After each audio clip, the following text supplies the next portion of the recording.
नमस्कार बच्चों, good afternoon. मैं आपकी संध्या मैडम फिर से हाजिर हूँ आपके पास। और जैसा कि मैंने बताया था कि हम नेक्स्ट क्लास जब करेंगे तो हम इसमें क्वेश्चंस देख के करेंगे ना। तो मुझे जो है आप लोग को 7th यूनिट, मैंने लास्ट टाइम 7th यूनिट हम कर रहे थे, डिस्टर्ब हो गया था, कुछ नहीं कर पाए थे। तो होपफुली वो 7th यूनिट आज आप लोग समझ जाओगे और इसको हम ब्लूप्रिंट के हिसाब से ही देखेंगे। तो मैं सबसे पहले आपको इसमें आए हुए क्वेश्चंस बता रही हूँ, फिर हम देखते हैं कि एक क्वेश्चन अगर मैं प्रिपेयर करती हूँ तो इसे 4, 5, 6 क्वेश्चन में छोटे छोटे और शॉर्ट नोट, लॉन्ग नोट कैसे कवर कर सकती हूँ। ठीक है, तो जो हमारा 7th यूनिट है बेसिकली ये जीवों का विकास और आनुवंशिकी के जनकों से संतानों तक 2 चैप्टर है। एक आपका 15 नंबर का चैप्टर और एक 1st नंबर का चैप्टर है। इस पे हम पढ़ने वाले हैं और ये जो क्वेश्चन है कैसे आए हैं वो देखते हैं। तो मैं मल्टीपल चॉइस सही विकल्प को छोड़ करके आपको नेक्स्ट पहले क्वेश्चंस दिखाती हूँ और ईयर वाइज जो क्वेश्चंस रिपीट हुए हैं वो भी बताती हूँ। तो देखिए क्वेश्चन आए हैं, जीवों के विकास के सिद्धांत के 3 मुख्य बिंदु। 3 नंबर का प्रश्न है ये। आनुवंशिकी का जनक किसे कहा जाता है, उन्होंने किस पौधे पर अपना प्रयोग किया, उस पौधे को चुनने के 2 कारण दीजिए। तो आनुवंशिकी के जनक किसे कहते पे 1 नंबर है, 4 नंबर पे क्वेश्चन है। उसके बाद किस पौधे पे प्रयोग किया था, इस पे 1 नंबर है और 2 कारण अगर आप लिखते हैं चुनने के तो उस पे 2 नंबर है। टोटल 4 नंबर का हो गया क्वेश्चन। और इस क्वेश्चन में कुछ भी नहीं रखा है, अभी जब मैं एक्सप्लेन करूंगी तो मैं बताऊंगी। पहले आप क्वेश्चन देखिए। फिर एक क्वेश्चन आया, समजात और समृद्धि लक्षण क्या है, उदाहरण दीजिए। क्वेश्चन 20 में आया, 18 में आया, 24 में भी आया हुआ है। ठीक है, तो ये कंटिन्यू एक साल छोड़ के एक साल ऐसा रिपीट चल रहा है इसका। फिर उसके बाद आया है कि प्रजातिकरण किसे कहते हैं, 2 उदाहरण दीजिए। अगर ये हमको पता है तो हम ये बना सकते हैं। मनुष्य में लिंग निर्धारण की प्रक्रिया किस प्रकार होती है, समझाइए। 20 में आया, 24 में आया, इस साल आने की इसकी संभावना हो सकती है। प्रभावी लक्षण, अप्रभावी लक्षण किसे कहते हैं, उदाहरण देकर समझाइए। अगर मुझे ये आता है मैं ये क्वेश्चन बना सकती हूँ, मैं मेंडल का क्वेश्चन बना सकती हूँ। ये सारे क्वेश्चन एक ही कॉन्सेप्ट पे बेस्ड है। मेंडल के प्रभाविता का नियम, अगर मुझे ये प्रभावी लक्षण पता है तो मैं प्रभाविता का नियम आराम से दे सकती हूँ। पृथक्करण का नियम, अगर प्रभाविता पता है तो मैं ये बना सकती हूँ। फिर आता है कृत्रिम चयन, प्राकृतिक चयन और अनुकूलन को परिभाषित कीजिए। डार्विन और वेलेस द्वारा प्रतिपादित जीवों के विकास के सिद्धांत को बताइए। तो कुल मिला के जो क्वेश्चंस हैं, ये जितने भी लॉन्ग क्वेश्चन है, जैसे डार्विन वेलेस 4 नंबर में आया है, ये आपका 6 नंबर में प्रश्न पूछा गया है। आपका प्रभाविता का नाम 3 नंबर में पूछा गया है। आनुवंशिकी का जनक किसे कहते हैं, आनुवंशिकता के 3 नियम लिखिए, 5 नंबर का प्रश्न पूछा गया है। जीवों के विकास के सिद्धांत के मुख्य 4 बिंदु लिखिए, 4 नंबर में पूछा गया है। अब ये जो पूरा टॉपिक मैंने आपको बताया, सारे क्वेश्चन है ना जो पिछले साल पूछे गए हैं। ठीक है, और ये मैंने आप लोगों के लिए लेके आया था ताकि आप लोगों को समझ में आए कि कैसे क्वेश्चन करते हैं। अब इसको हम समझने की कोशिश करते। ठीक है, तो चैप्टर हमारा जो है क्या है, आनुवंशिकी जनकों से संतानों तक। तो सबसे पहले जो है आनुवंशिकी जो है इसको किसने बताया था, तो आनुवंशिकी जो शब्द है इसको ग्रेगर जॉन मेंडल ने बताया था। आनुवंशिकी को किसने बताया था, ग्रेगर जॉन मेंडल ने बताया था। अब ये जो ग्रेगर जॉन मेंडल थे है ना, इन्हीं को ही आनुवंशिकी के पितामह कहते हैं। तो आपका एक क्वेश्चन बन गया, 1 नंबर मिल गया। चैप्टर स्टार्ट करते ही सबसे पहला टॉपिक है हमारा आनुवंशिकी, है ना। आनुवंशिकी का मतलब क्या होता है, तो आपके जो जेनेटिक गुण हैं, आपके जो जेनेटिक कैरेक्टर है, या ये एक लाइन में सिंपल सा बोलूं कि आपके जो लक्षण है जब एक पीढ़ी से दूसरे पीढ़ी में स्थानांतरित होते हैं, जनरेशन टू जनरेशन जब वो फॉरवर्ड होते हैं, आगे बढ़ते हैं, तो उसको हम क्या बोलते हैं, आनुवंशिकी बोलते हैं। और उसी कॉन्सेप्ट को इन्होंने बताया था। वैसे तो एक फादरी थे चर्च के, बट इन्होंने मटर के पौधे में 10,000 एक्सपेरिमेंट किया और उसके बाद इनका जो कॉन्सेप्ट आया उसको पूरा वर्ल्ड पढ़ रहा है।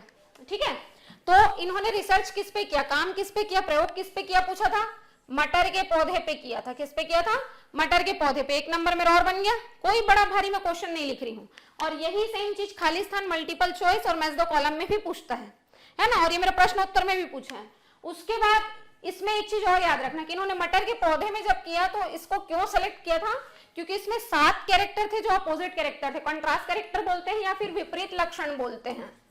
ठीक है, तो इस विपरीत लक्षण के कारण ही इन्होंने क्या किया था, मटर के पौधे को सेलेक्ट किया था। ये वाला जो क्वेश्चन है तो यूपीएससी, पीएससी और सीजी व्यापम में भी आता है। फिर उसके बाद इन्होंने जब मटर के पौधे को सेलेक्ट किया है ना, तो आगे और इसमें क्या क्वेश्चन था हमारा क्वेश्चन क्या था कि आनुवंशिकी के जनक किसे कहते हैं? मटर के पौधे को चुनने के कारण। अब इस मटर के पौधे को उसने क्यों चुना तो मैंने पहले ही बता दिया। एक कारण क्या था कि इसमें 7 क्या थे? विपरीत लक्षण थे। दूसरा क्या था कि मटर का पौधा 1 वर्षीय पौधा था। 1 वर्षीय पौधा था तो आप 1 वर्ष में इसकी बहुत सारी मतलब जातियां या इस पर बहुत सारे आप एक्सपेरिमेंट कर सकते थे। बार बार इस पे मतलब इसको उगा के इसके साथ प्रैक्टिकल किया जा सकता था, प्रयोग किया जा सकता था। तो 1 वर्षीय पौधा था, है ना, एनुअल था ये। उसके बाद इसमें पर परागण और स्वपरागण पाया जाता था। मतलब आप स्वपरागण भी करा सकते थे और पर परागण भी करा सकते थे। अब आपको ये कॉन्सेप्ट पता होना चाहिए कि स्वपरागण क्या होता है। जब एक ही पौधे के एक ही पुष्प में आप परागण की क्रिया करवाते हो, है ना, तो उसको स्वपरागण बोलते हैं। और जब आप एक पुष्प या 2 अलग अलग पुष्पों के बीच में करवाते हो तो उसको पर परागण बोलते हैं, है ना। तो आपका इसमें क्या था? सेल्फ पॉलिनेशन भी हो सकता था और क्रॉस पॉलिनेशन भी हो सकता था।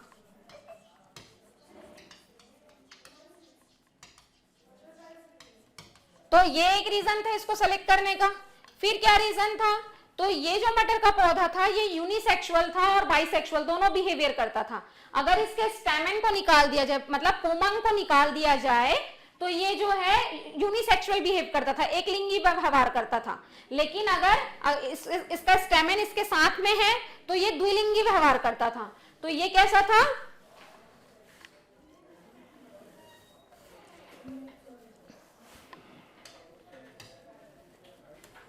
यूनिसेक्सुअल भी बिहेवियर कर रहा था और कैसा था?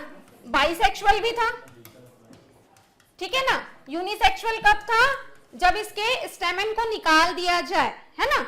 जब हम इसके स्टेमेन को बाहर कर दे रहे हैं तो इसका बिहेवियर क्या हो जाता था? यूनिसेक्सुअल हो जाता था। और जब इसमें स्टेमेन है तो ये बाइसेक्सुअल बिहेवियर करता था। तो इस तरीके से इसने मटर के पौधे को क्या किया था? सेलेक्ट किया था। ठीक है। इसके बाद इसमें और कुछ छोटी छोटी चीजें आप डाल सकते हो। वो क्या डाल सकते हो कि इसमें जो आफ्टर नेक्स्ट जो जनरेशन होता था, उस नेक्स्ट जनरेशन में जो ऑफस्प्रिंग बनते थे या फिर जो संतति बनते थे या जो संतान बनते थे वो फर्टाइल थे। फर्टाइल थे मतलब जनन योग्य थे। तो इसलिए मटर के पौधे को उन्होंने सेलेक्ट किया था। ठीक है। तो ये हो गया हमारा बेसिक कॉन्सेप्ट कि क्यों आनुवांशिकी हम पढ़ रहे हैं। अब हम देखते हैं कि उन्होंने इसमें एक्सपेरिमेंट कैसे किया और कैसे बताया।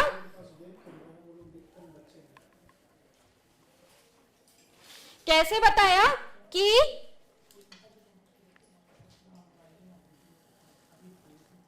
प्रभावी लक्षण क्या होंगे और अप्रभावी लक्षण क्या होंगे। तो इन्होंने क्या लिया? सबसे पहले आपको यह पता होना चाहिए कि मटर के पौधे में कैरेक्टर दिखाने के लिए एलिल्स प्रेजेंट होते हैं, कारक फैक्टर प्रेजेंट होते हैं। ठीक है। और ये कारक 2 टाइप के होते हैं। एक होता है समयुग्मकी और दूसरा होता है विषम युग्मकी।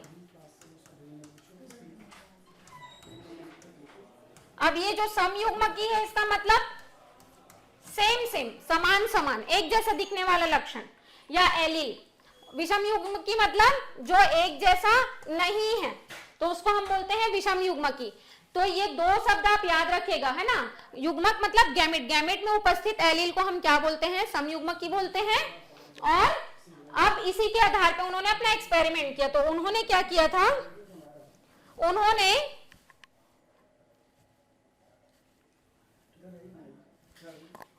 उन्होंने जो है क्या किया था? उन्होंने किया था एक एक्सपेरिमेंट। उन्होंने लिया लंबा पौधा। उन्होंने क्या लिया? एक लंबा पौधा लिया और एक क्या लिया? बौना पौधा लिया। बौना पौधा लिया। आप जो लंबा पौधा था इसके लिए उन्होंने जो एलिल्स लिया उसको कैपिटल टी लिया और जो बौना पौधा लिया था उसके लिए जो एलिल्स लिया उसको स्मॉल टी से प्रदर्शित किया। अब ये जो लंबा पौधा था जिसको कैपिटल टी से प्रदर्शित किया और ये जो बौना पौधा था जिसको स्मॉल टी से प्रदर्शित किया, ये दोनों पौधे क्या थे? उसके पेरेंट्स थे। क्या थे? पेरेंट थे, मतलब जनक था। अब इस जनक को, है ना, इस जनक के बीच में क्या हुआ? क्रॉस कराया गया। क्रॉस कराया गया तो नेक्स्ट जो गैमेट आए इनमें से, तो लंबे पौधे से कौन सा गैमेट आया, कैपिटल टी, और बौने पौधे से कौन सा गैमेट आया, स्मॉल टी। तो एक जनरेशन मिला हमको, इसको बोले हमने F1 जनरेशन। ठीक है, अब ये जो पहली पीढ़ी थी F1 जनरेशन था, इसमें जितने भी मटर के पौधे आए वो कैसे आए, लंबे आए। कैसे आए, लंबे आए। अब लंबे क्यों आए, तो अब उन्होंने ये बताया कि ये जो कैपिटल टी था, ये जो स्मॉल टी था, मतलब कि जो बौना पौधा था उस पे जो लंबा पौधा था, ये क्या था, प्रभावी था। तो उनका जो पहला नियम था क्या था, प्रभावी लक्षण का, ये यहां पर पता चल गया। कोई बड़ा भारी तीर नहीं था, इसलिए मैं बोलती हूँ साइंस का भूत भगाओ और साइंस को आराम से पढ़ो। साइंस जो पढ़ना है उसके लिए हमको कब, क्यों, कैसे और क्यों होता है कि क्यूरियोसिटी हमेशा बना के रखना है। जब आप जितना ज्यादा सोचोगे, जितना क्यों हो रहा है करोगे, उतना ही आपको इजी लगने लगेगा साइंस, और आपको निकल के आंसर खुद ब खुद आने लगेंगे। अब देखो उन्होंने क्या बताया कि सारे पौधे क्या थे, लंबे आए। किसमें आए, F1 जनरेशन में आया। तो उन्होंने परिभाषा क्या दिया कि जो लक्षण है ना, संकरण के पश्चात जो लक्षण उभर के आएंगे, कैसे आएंगे, उभर के आएंगे। उभर के आएंगे मतलब निकल के आया। देखो यहाँ पे बौना पौधा दिख रहा है क्या, नहीं दिख रहा है, तो हमारा लंबा पौधा आया। तो जो लक्षण उभर के आएंगे, है ना, उभर के आएंगे, उसको हम क्या बोलेंगे, उसको हम प्रभावी लक्षण बोलेंगे। तो प्रभावी लक्षण की परिभाषा निकल गई कि जब आप जो है क्या कराते हो, दो विपरीत लक्षणों के बीच में क्रॉस कराते हो, संकरण कराते हो, और उसमें से एक लक्षण दूसरे लक्षण के गुण को दबा देता है, तो जो लक्षण उभर के आता है, जो डोमिनेंट होता है, उसको हम प्रभावी लक्षण बोलते हैं। और जो रेसेसिव मतलब जो दब जाता है, उस लक्षण को हम क्या बोलते हैं, रेसेसिव बोलते हैं। तो रेसेसिव को अप्रभावी लक्षण बोलते हैं। तो अप्रभावी लक्षण, अब ये अप्रभावी जो लक्षण है ना, इसका मतलब क्या है, ये दबा हुआ लक्षण है ना, ये उभर के आया क्या, नहीं आया। लेकिन अब देखते हैं नेक्स्ट जनरेशन में इसको निकालते हैं भाई, है ना। तो अब क्या किए, अब जो ये लंबा पौधा था इस पे मैंने क्या करवाया, मैंने नहीं करवाया था, मतलब मेंडल ने करवाया था। तो मेंडल ने क्या करवाया, इस पे फिर से एक्सपेरिमेंट किया और इसका स्वपरागण करा दिया। स्वपरागण के लिए उस दिन मैंने आपको साइन बताया था कि हम ऐसा अगर कर दें तो इसका मतलब स्वपरागण होता है। बार बार लिखने से बचने के लिए ये चीज करते हैं हम। तो अगर मैंने एक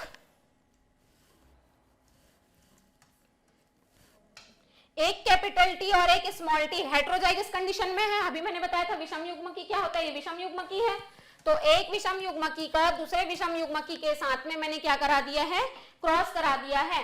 तो अब मेरा जो अगला जनरेशन आएगा, मेरे को पहली पीढ़ी मिल चुकी थी, मेरे को अगली पीढ़ी में जाना था, तो ये मेरा अगली पीढ़ी बना रहा है। तो अगली पीढ़ी में क्या होगा, इसके लिए मैं आपको एक पीनट बता देती हूँ, ये भी एक तरीका है बनाने का, ठीक है।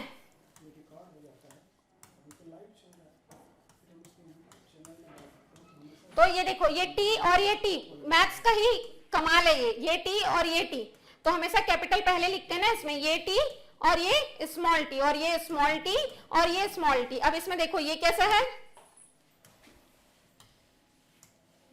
ये कैसा है, लंबा, ये कैसा है, लंबा, ये कैसा है, लंबा, लेकिन ये कैसा है, बौना। मैंने बताया था ना कि बौना के लिए हम लोग स्मॉल टी ले रहे हैं, तो ये कैसा है, बौना। इसी चीज को अगर मैं यहां पर बताऊं तो इसको कैसे करेंगे, ये देखो, ये टी कैपिटल टी बन गया, ये टी और ये T capital T small T बन गया, ये टी और ये T capital T small T बना, ये टी और ये टी स्मॉल टी बन गया, ठीक है।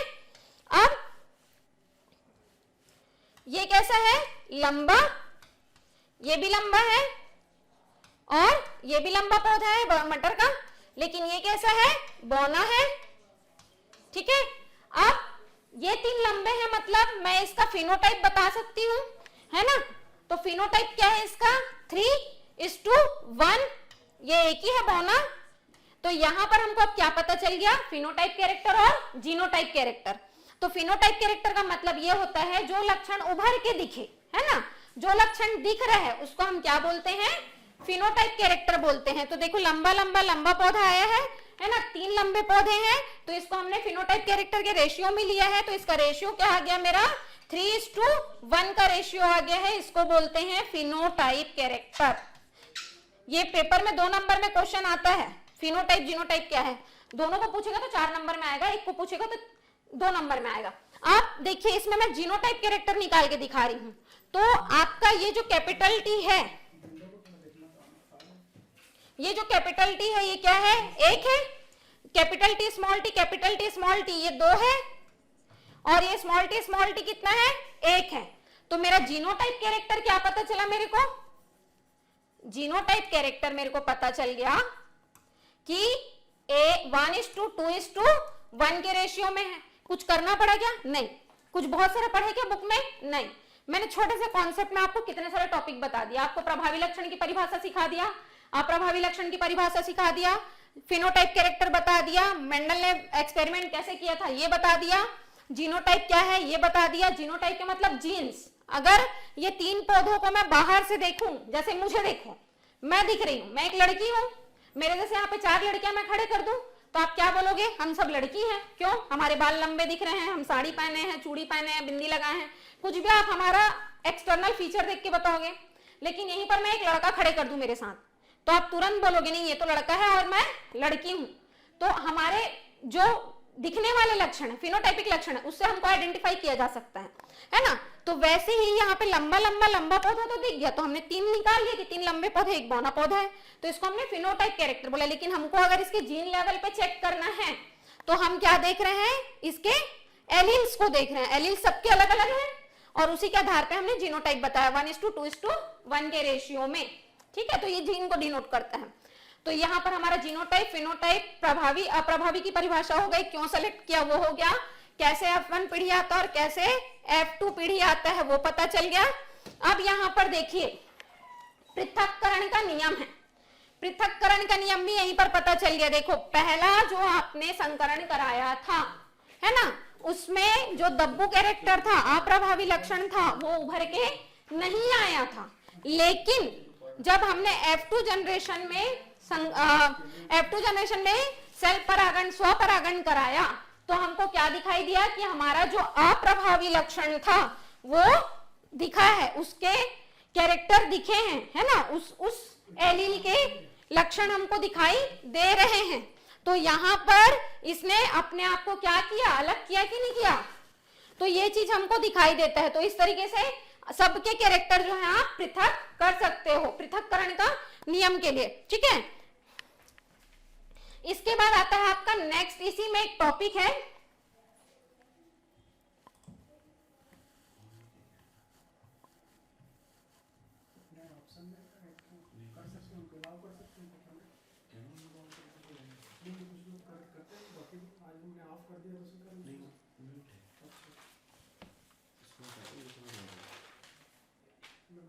इसी में क्वेश्चन आता है कि पुष्प के नर या मादा जननांग का चित्र बनाइए या फिर मनुष्य के नर और मादा जननांग का चित्र बनाइए करके प्रश्न आता है। 3 नंबर या 4 नंबर में क्वेश्चन आता है।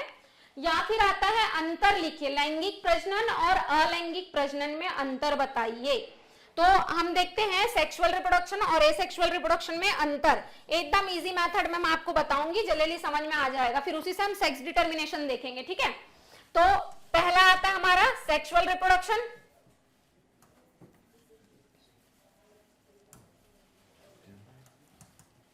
और आता है एसेक्सुअल रिप्रोडक्शन। ठीक है ना, अलैंगिक जनन और लैंगिक जनन, अलैंगिक जनन और लैंगिक जनन। लैंगिक नाम से ही समझ में आ रहा है कि जिसमें लिंग की आवश्यकता है ना, तो इसके लिए क्या होते हैं, 2 सेक्स की आवश्यकता होता है, एक होता है मेल, एक होता है मेल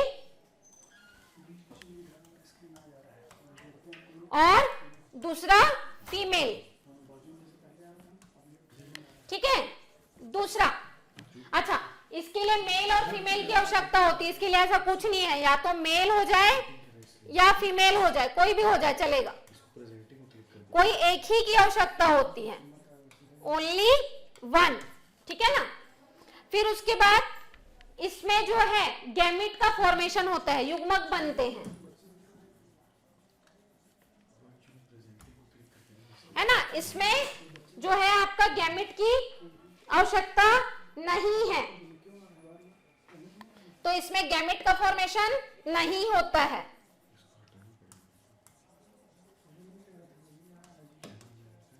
नहीं होता है, गैमेट नहीं चाहिए, नो गैमेट। इसमें गैमेट क्या चाहिए? चाहिए, तो हमको गैमेट की नीड होती है। और गैमेट कितने होने चाहिए? 2 होने चाहिए। कौन कौन सा? एक मेल और एक फीमेल गैमेट, है ना। तो गैमेट कौन कौन से होंगे? एक तो मेल गैमेट होगा और दूसरा फीमेल। शॉर्ट में लिख रही हूं एम और एफ, ठीक है ना। फिर उसके बाद आता है कि इसमें फर्टिलाइजेशन, निषेचन की आवश्यकता होती है। निषेचन करना मतलब करना पड़ता है ना।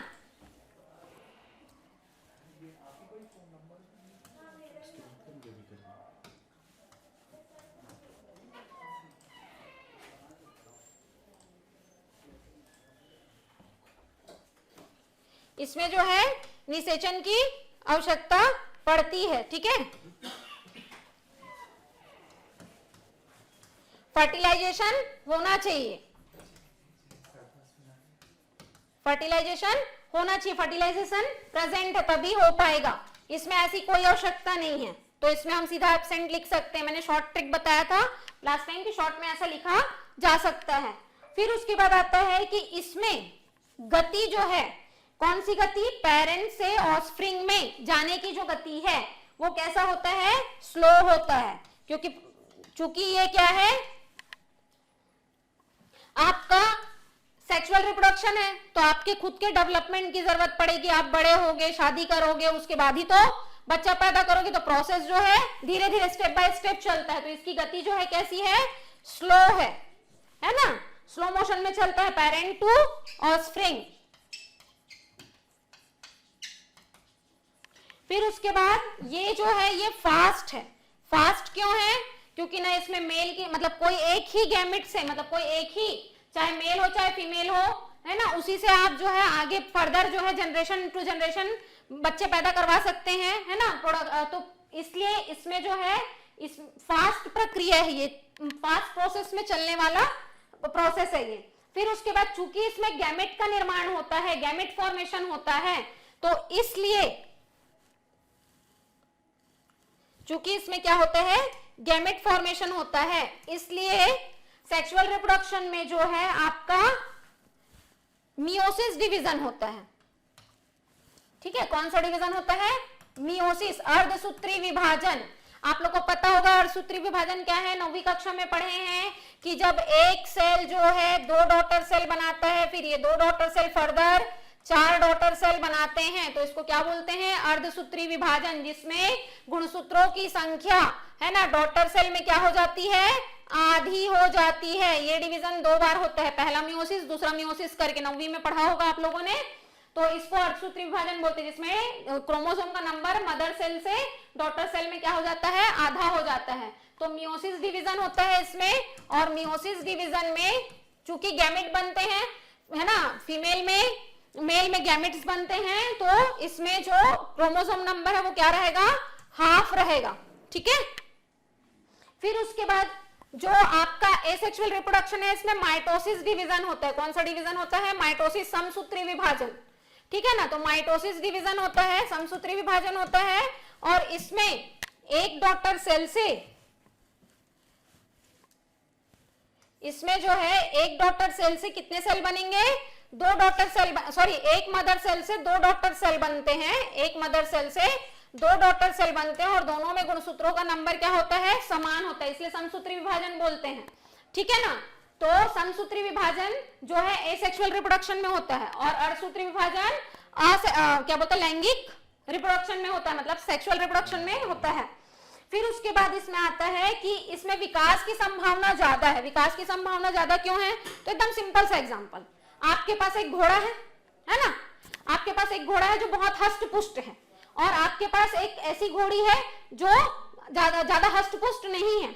आप उनके बीच में संकरण करवाइए, है ना, और उससे जो संतान आएगा, तो जो हष्ट पुष्ट घोड़ा है उसके लक्षण भी तो जाएंगे। क्यों? क्योंकि आप लोगों को अभी सेक्स डिटरमिनेशन में मैं बताऊंगी कि यहाँ पे क्या बताया मैंने, अर्धसूत्री विभाजन में क्रोमोसोम का नंबर आधा है, तो मेल से 23 और फीमेल से 23 प्लस करो 46, ये संतान में जाएगा क्रोमोसोम, है ना। तो जब मेल का क्रोमोसोम फीमेल के पास में आएगा, या ये बोलो कि एक हेल्दी इंसान के संपर्क में एक अनहेल्दी इंसान को हम लेके बच्चा पैदा करवा रहे हैं, तो हेल्दी इंसान की क्वालिटीज तो जाएंगी ना, तो कहीं ना कहीं आपको नए जनरेशन में कुछ नई चीजें तो देखने को मिलेगी ना।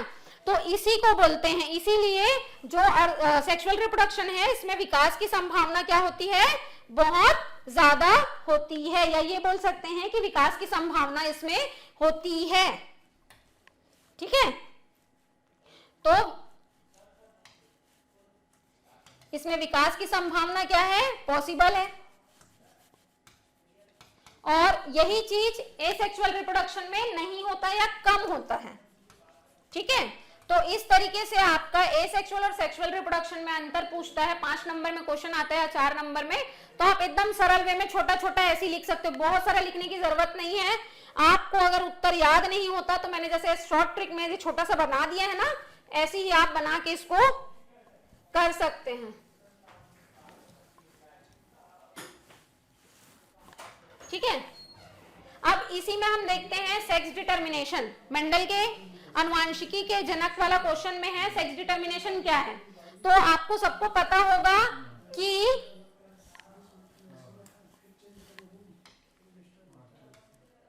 एक ऑटोसोम होता है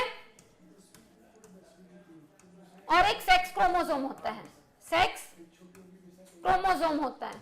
ठीक है, तो ये जो ऑटोसोम होते हैं ये सभी में जो है सेम होता है, कितना होता है, 22 पेयर। लेकिन ये जो सेक्स क्रोमोसोम होता है ये एक पेयर होता है, और ये मेल में अलग होता है और फीमेल में अलग होता है, मतलब नर और मादा में अलग अलग होता है। ठीक है, तो मादा में XX होता है और मेल में XY होता है। ठीक, तो जो ऑटोसोम है वो तो सभी में 22 पेयर है, मेल में भी 22 पेयर है और फीमेल में भी 22 पेयर है। ठीक है, लेकिन जो सेक्स क्रोमोसोम है वो मेल में क्या है, XY, और फीमेल में क्या है, XX। तो सेक्स का निर्धारण कौन कर रहा है, मेल कर रहा है।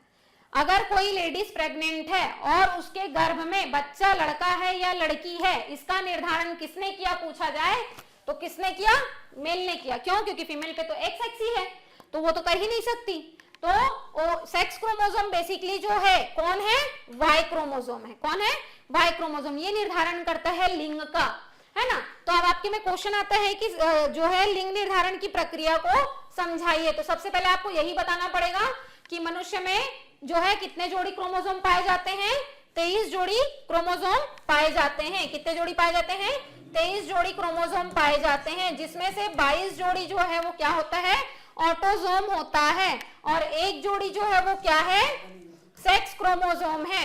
22 जोड़ी क्या है, ऑटोसोम, और एक जोड़ी क्या है, सेक्स क्रोमोसोम। ये लिखना है आपको। मैं जो बता रही हूँ बस इतना ही कर लोगे ना, इतना ही लिख दोगे तो भी नंबर मिलेगा। मैं कम टू द पॉइंट पढ़ा रही हूँ, मैं पूरा थ्योरी ऐसा नहीं पढ़ा रही हूँ आपको कि ये थ्योरी पढ़ने का हमारे पास टाइम भी नहीं, हम एग्जाम प्रिपरेशन कर रहे हैं ना, तो शॉर्टकट में कैसे नोट्स बनाने हैं और लिखने हैं ये बता रही हूँ। अब उसके बाद बच्चे लोग मेरे क्लास में मेरे बच्चे लोग पूछते हैं कि मैडम हमसे तो लड़का और लड़की का फोटो नहीं बनता, हम कैसे करें। तो बेटा लड़का लड़की का फोटो बनाने कौन बोल रहा है, सेक्स डिटर्मिनेशन में हमको क्या दिखाना है, गैमेट्स दिखाने हैं, है ना, जिससे हमारा सेक्स का डिटर्मिनेशन होता है सीधा सीधा। यहां पे हम क्या कर सकते हैं, देखो XX ये क्या है आपकी फीमेल, और XY ये क्या है आपका मेल। ठीक है, अब इनके बीच में हमने क्या कराया है, संकरण कराया है, क्रॉस कराया है ना। तो फीमेल से क्या आएगा, 2 गैमेट आएगा कि 1 गैमेट आएगा, तो डेफिनेटली 1 गैमेट लेंगे और यहां से 2 गैमेट लेंगे। ठीक है, लेकिन चूंकि हम सेक्स डिटर्मिनेशन देख रहे हैं, है ना, तो ये X और ये X मिलेगा तो क्या बनेगा, XX लड़की, और अगर ये X और ये Y मिला तो क्या बनेगा, लड़का। ये एकदम इजी मेथड में मैंने आपको बता दिया। अभी मैंने यही बताया ना कि XY मेल होता है और XX फीमेल होता है। अब इसको थोड़ा बुक के लैंग्वेज में चलते हैं।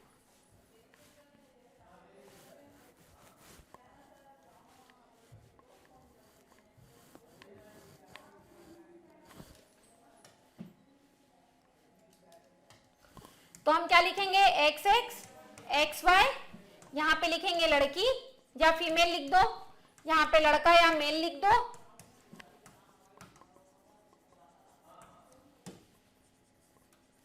उसके बाद इनके बीच में क्रॉस कराया है, यहां से एक एक्स लेना है, यहां से एक एक्स लेना है, यहां से एक एक्स लेना है, यहां से एक वाई लेना है, यहां से एक एक्स लेना है, यहां से एक एक्स लेना है, यहां से एक एक्स लेना है और यहां से एक वाई लेना है। तो यहाँ पे एक्स एक्स, ठीक है ना, एक्स वाई, एक्स एक्स और एक्स वाई, ये आपकी बुक में दिया है डायग्राम। यहाँ पे क्या बना, लड़की, लड़का, लड़की और लड़का। अगर आपकी 4 संतान हुई तो 50% चांस है क्या होगा, लड़की, और 50% चांस है क्या होगा, लड़का। तो ये आपका सेक्स डिटर्मिनेशन, बस इतना ही लिखना है, कुछ नहीं करना है आपको। इसको F1 पीढ़ी बता सकते हो, है ना, ये क्या है, जनक है। और आपका यहाँ पे क्या हो गया, सेक्स डिटर्मिनेशन वाला जो कॉन्सेप्ट है, 4 नंबर का क्वेश्चन आता है, 3 नंबर का आता है मोस्टली, ये बन गया, कोई इसमें कुछ करने का नहीं था। अब बच्चे सोचते हैं कि मैडम ये लड़का लड़की नहीं बन रहा है, तो ये रामलाल को ऐसा बना सकते हो, एक रामलाल बना लेना और एक उसकी राम प्यारी बना लेना, अगर किसी को बहुत चित्र बनाने का शौक है तो। Otherwise X X X Y करके लिख सकते हो। ये बताने से पहले वो 2 कॉन्सेप्ट जरूर बताना कि आपके शरीर में 23 जोड़ी क्या होते हैं, क्रोमोसोम होते हैं, 23 पेयर क्रोमोसोम होते हैं, जिसमें से 22 पेयर जो है वो ऑटोसोम होता है और 1 पेयर सेक्स क्रोमोसोम होता है। ये जरूर बताना, इसको छोड़ना मत, क्योंकि वो उसी के बेस पे हम आगे पढ़ते हैं। अब इसी आधार पे, ये तो हो गया मनुष्यों में, अब यही चीज पौधों में, पौधे भी तो पढ़ते हैं हम लोग, ठीक है। तो पौधों के लिए क्या है, तो अच्छा चलो नेक्स्ट जो है वो अगली क्लास में देखते हैं। होप ये वाला यूनिट आप लोग को समझ में आया होगा। ब्लूप्रिंट के हिसाब से मैंने क्वेश्चंस भी दिखा दिए थे और कैसे करना है ये भी बता दिया था। अगली क्लास में हम बाकी जो बचा हुआ है उसको देखते हैं, ठीक है। Thank you.